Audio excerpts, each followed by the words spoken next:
A few days ago, I asked you guys in a poll what should be the next band I do an explaining video on, and it's quite clear as day the choice that you guys answered with. That being arguably the most important black metal band in the 21st century being Deathspell Omega. For those who are unaware, Deathspell Omega are a French black metal band.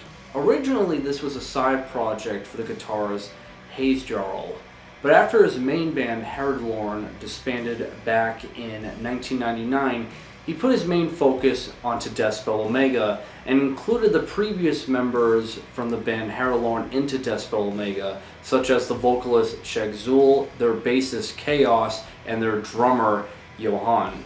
One thing that's kind of funny that I feel like I need to point out already this early on in this video is that this would more than likely be the most public Deathspell Omega would ever be with their information, because as they progress onwards into their musical endeavors with Deathspell Omega, the band becomes more and more secretive. Now, after a couple of releases that Deathspell Omega did, that being their demo Disciples of the Ultimate Void and the split that they did with Moonblood, in the year 2000, they would release their debut full-length album, Infernal Battles.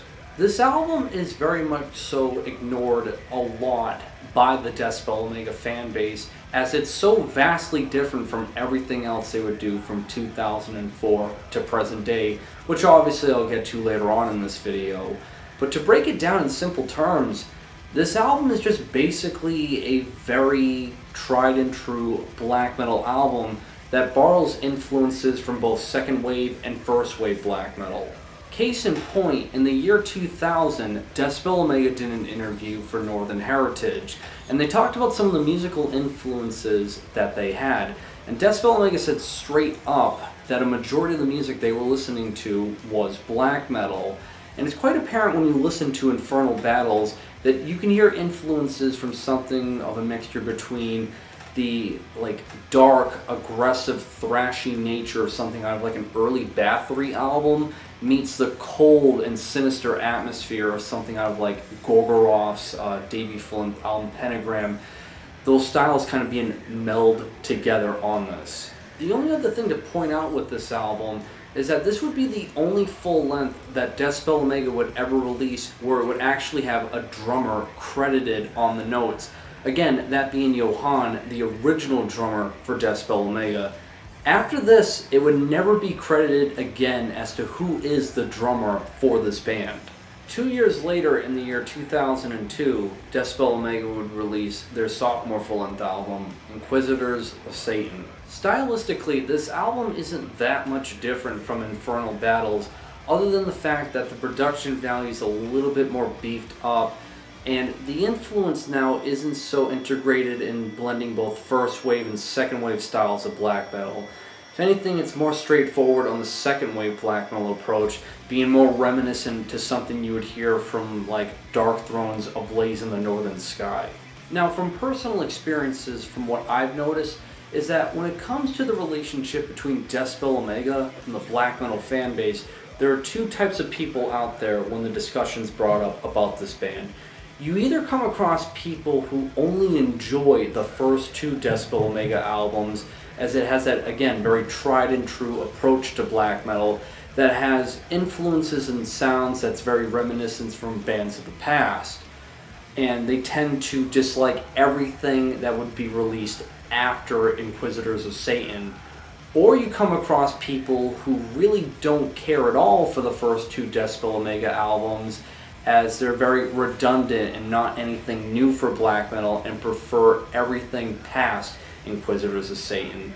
Really, how I look at it as well is that the only people who thoroughly dislike the first two Deathspell Omega albums are Deathspell Omega fans. Because, as I've alluded to it in this video thus far, in the year 2004, there would be dramatic changes for Deathspell Omega. For starters, their original vocalist Shagzul would end up quitting the band, as he had no desire to continue on with them with their dramatic change in terms of musical influence and lyrical topics that they were going for, that being metaphysical Satanism. And in a 2004 interview that Deathspell Omega did for the Astronaut Offensive, they talked about the fact that they wanted to be more secretive for the sake of the lyrical themes really being the true embodiment of what this band wants to represent and not have it be sidetracked by any information that they would let out to the public.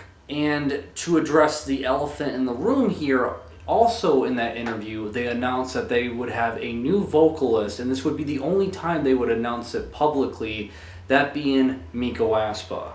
Before I get into the discussion for the album Si Monumentum Requires Circumspice, I just want to get this part of the conversation about this band out of the way and not drag it through the mud. When it comes to the conversation with Miko Aspa and his attendance with Deathspell Omega, it's a very touchy subject, and I'll admit, in the video I did back in 2019, looking back on it and rewatching it before making this video, I noticed that I had a very somewhat arrogant outlook on things and made it sound very black and white, considering the fact that in an interview they did back in 2019, they made it seem as if, just separating art from the artist and making the artistic input for this band is the only thing that they really care about, and separating political viewpoints.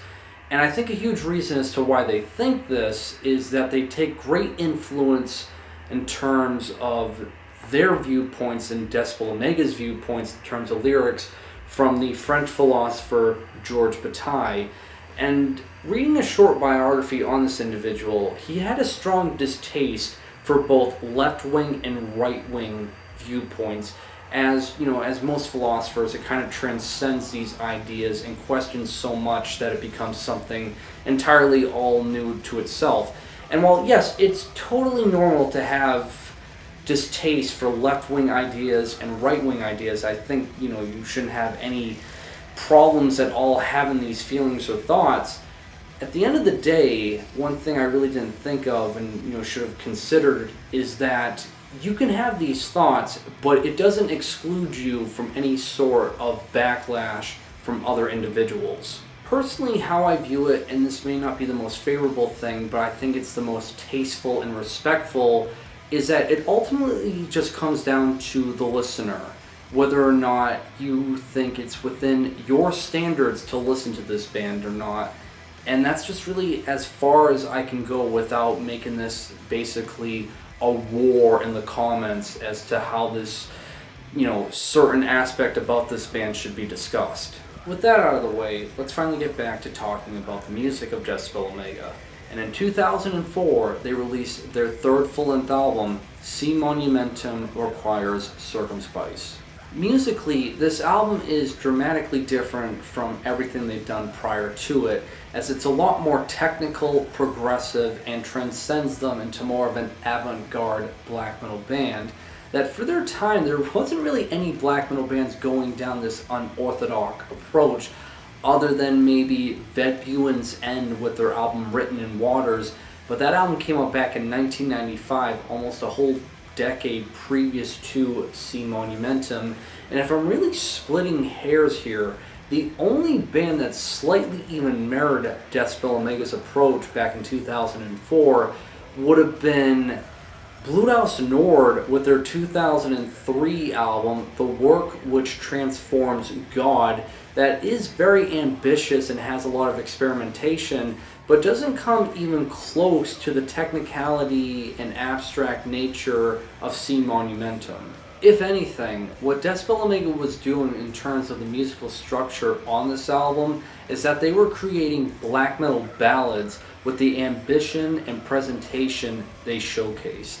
Now, while I can sit here and talk about the music of Deathspell Omega that a lot of people seem to be still to this day in awe at just how pulverizing everything is, I still feel like it's worth at least mentioning to somewhat of a degree the lyrical themes and topics that this band presents, because when you go on a deep dive of just every verse that you can depict in a Deathspell Omega song, it's really impressive just how determined they are with all of the biblical verses, philosophers, and theology that they cite in terms of references and viewpoints when they construct the lyrical themes of each Deathspell Omega album from here on out. And I don't want to overanalyze every verse on a Deathspell Omega album, because honestly, this video could go on for hours if I do so. But the one thing I do want to point out is, as I stated earlier, Deathspell Omega's lyrical themes change to more of a metaphysical Satanist approach. And previous to making this video, I did a bit of research as to what metaphysics are, and there's really no clear answer as to what it is. I'm not going to pretend like I'm this big intellectual brainiac, because I'm not. But from my understanding of it, it's kind of like a branch off of philosophy, and it's kind of like, questioning exactly what is real and how it exists in this world and stuff like that. Again, don't quote me as if I'm correct or not, it's just my overall understanding of it.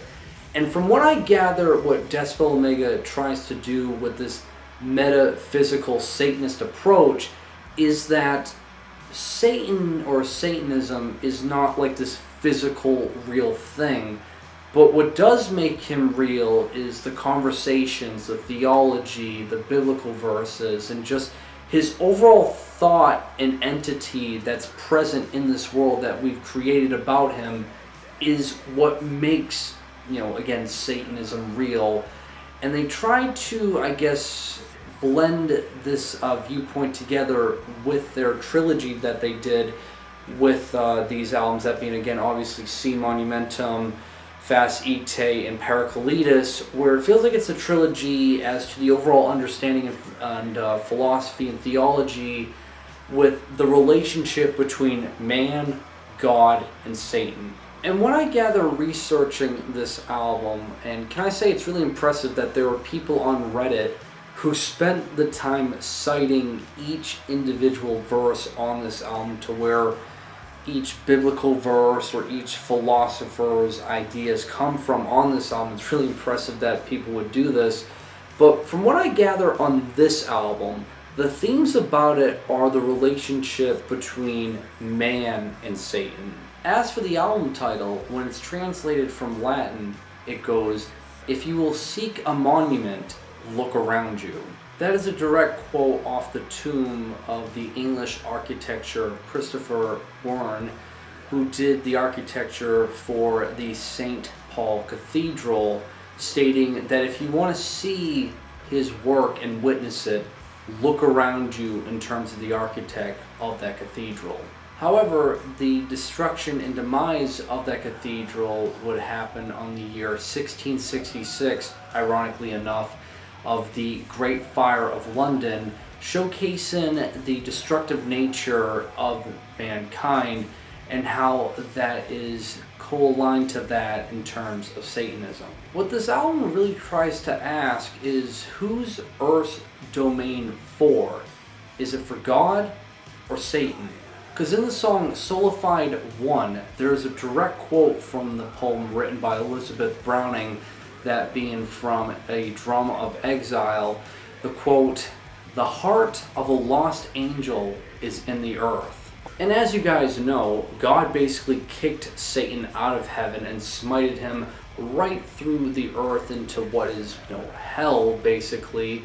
And with that, you start wondering who really has possession of this planet.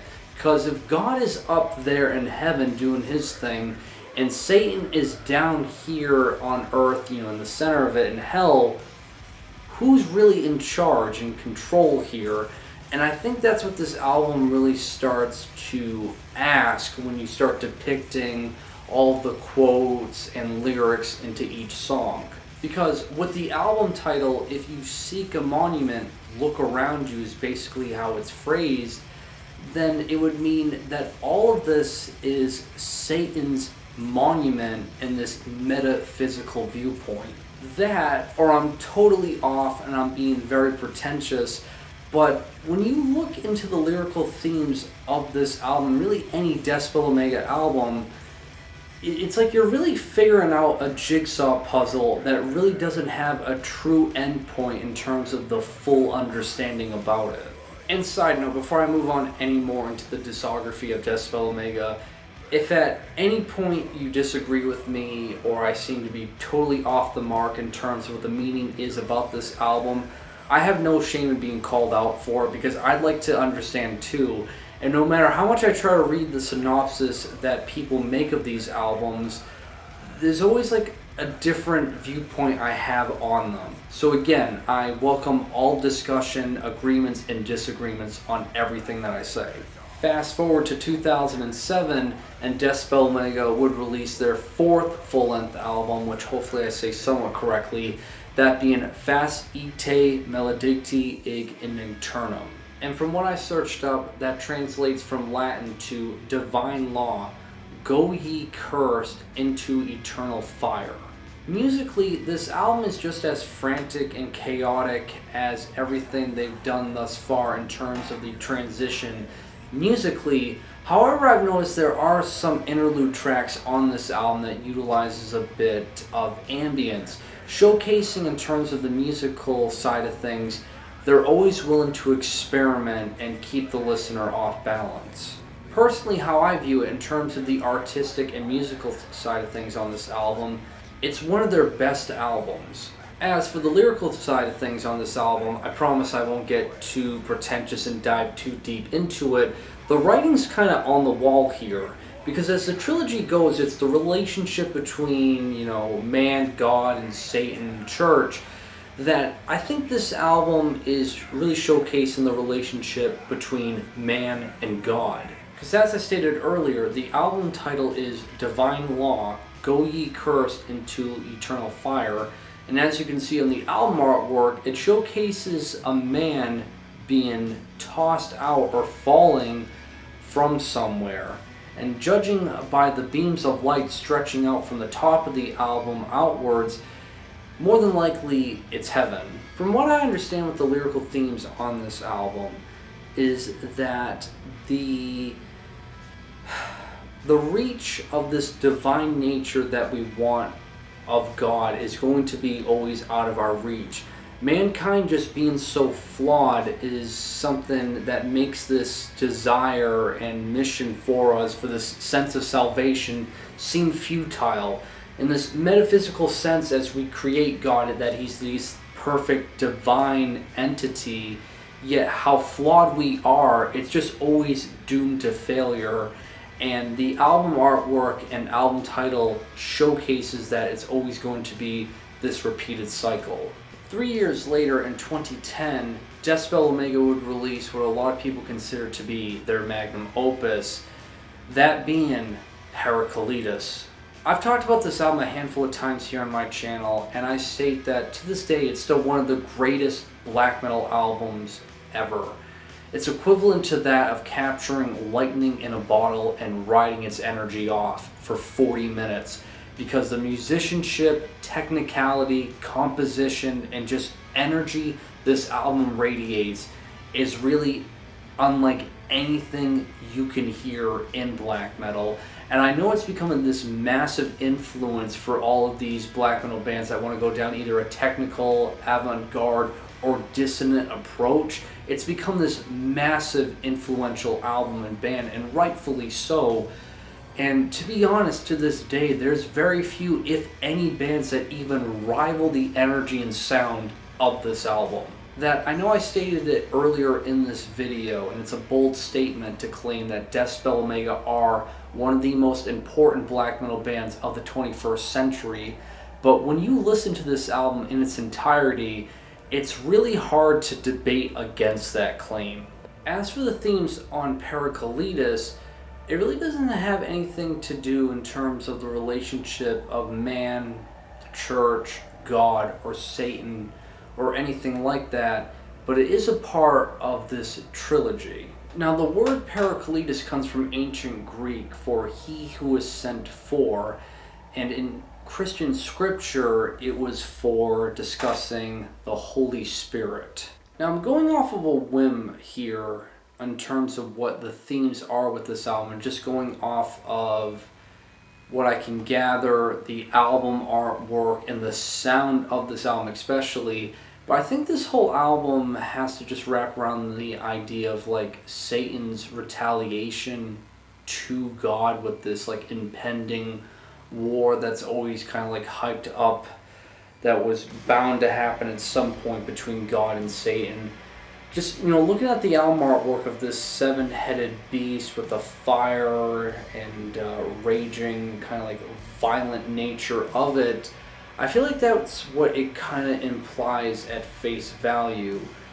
But again, how this kind of like jigsaw puzzle of lyrical themes and verses and all the little bits of details that Deathspell Omega has with their lyrical topics, there's probably a lot I'm kind of like missing out on with this album, which I'm totally okay with accepting that I'm off here, but that's really the only thing I personally get from it. 2 years later, in 2012, Deathspell Omega would release an EP titled Drought. This EP is considered by most of the fans as the epilogue to the trilogy that came out prior from it.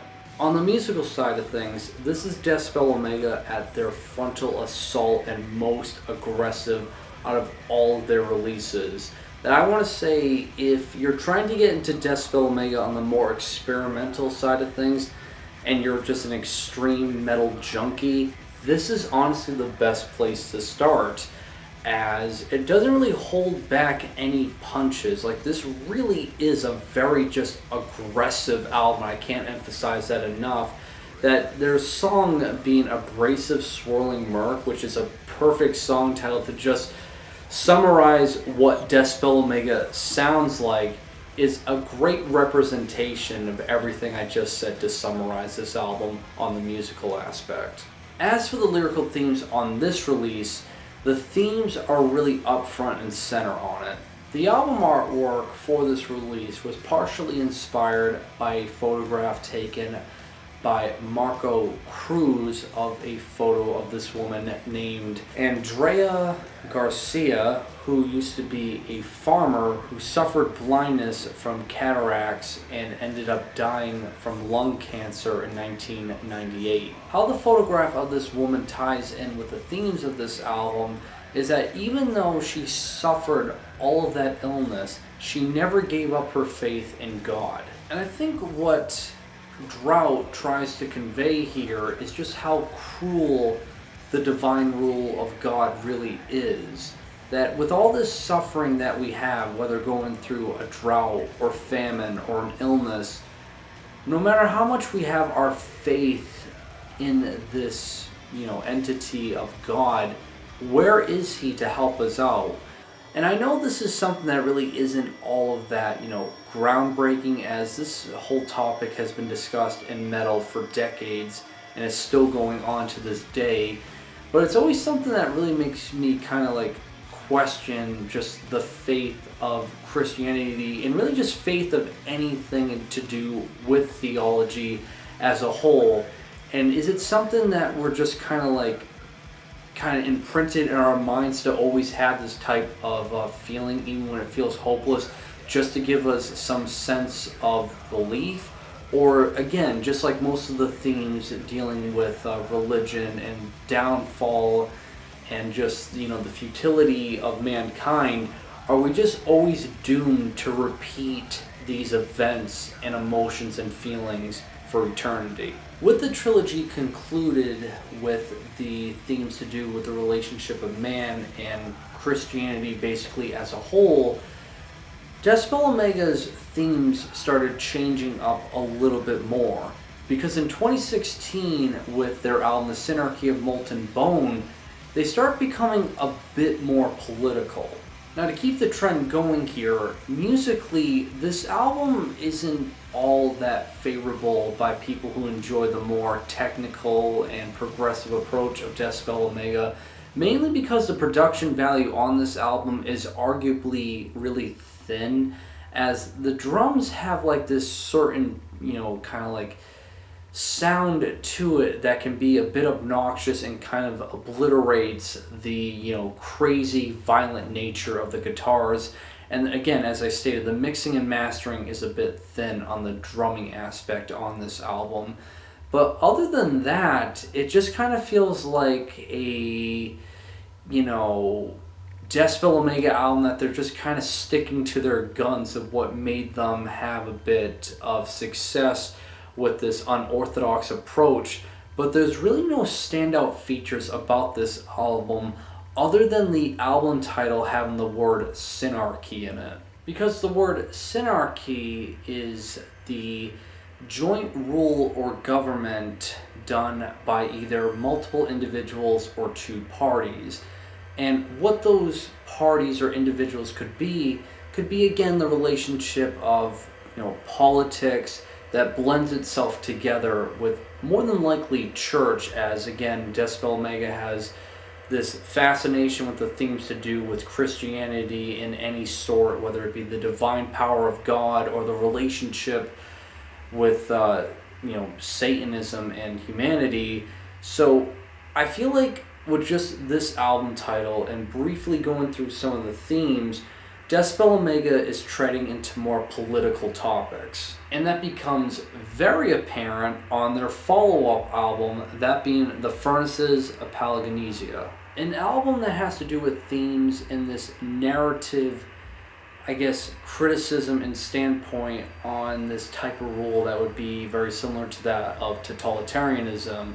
Most particularly, it takes a lot of influence, it seems, from 1984. And if you want a more in-depth look at just the lyrical themes and topics of this album, I'll have a link provided in the description that I would recommend you check out the video done by Sonic Pulse, who goes into a way more in-depth discussion on this album. And it's really interesting to know all the little details and references that Deathspell Omega uses when conveying this message of totalitarianism, again, in this narrative standpoint that gives off forms of anti-authoritarian viewpoints. As for the musicianship on this album, while it does have all the characteristics that you're used to hearing with Deathspell Omega, those spiraling out of control like Vortex riffs that's become really signature in their sound, the one noticeable change that I guess I can point out is that I would say this is their heaviest sounding album, because some of these songs have an influence of that of like death metal that I would say if you enjoy gore guts, you might find some fascination with this particular Deathspell Omega album.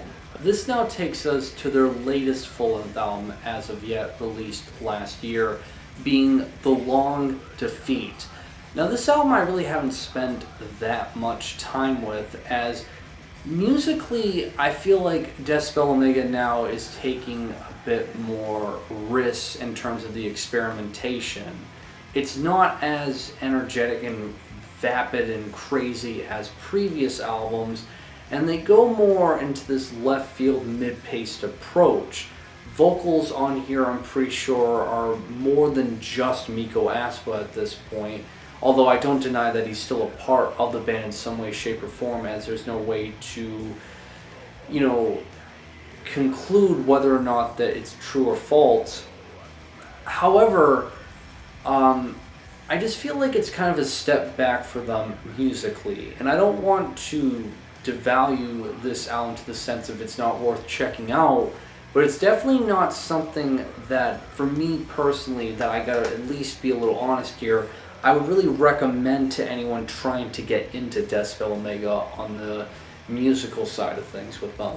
As for the lyrical themes on this album, I feel like it's just a continuation of The Furnaces of Palingenesia in terms of, I don't know, man's relationship with man, so to say, and how we kind of deal with totalitarianism, and if man's trying to become their own representation of God is something I've always looked at with totalitarianism. That being said, there hasn't really been that much time, I guess, for people to really sink their teeth into each individual lyrical verse on this album, so there's a lot of speculation as to what it really means. But one thing I personally noticed, just skimming through it, is that there's no biblical verses. There's no verses cited or borrowed from other philosophers. And I think they're just going for more of this kind of approach of like human beings are in this never-ending war that we've created, and there's no sense of like metaphysics ever kind of like used or indicated on this album.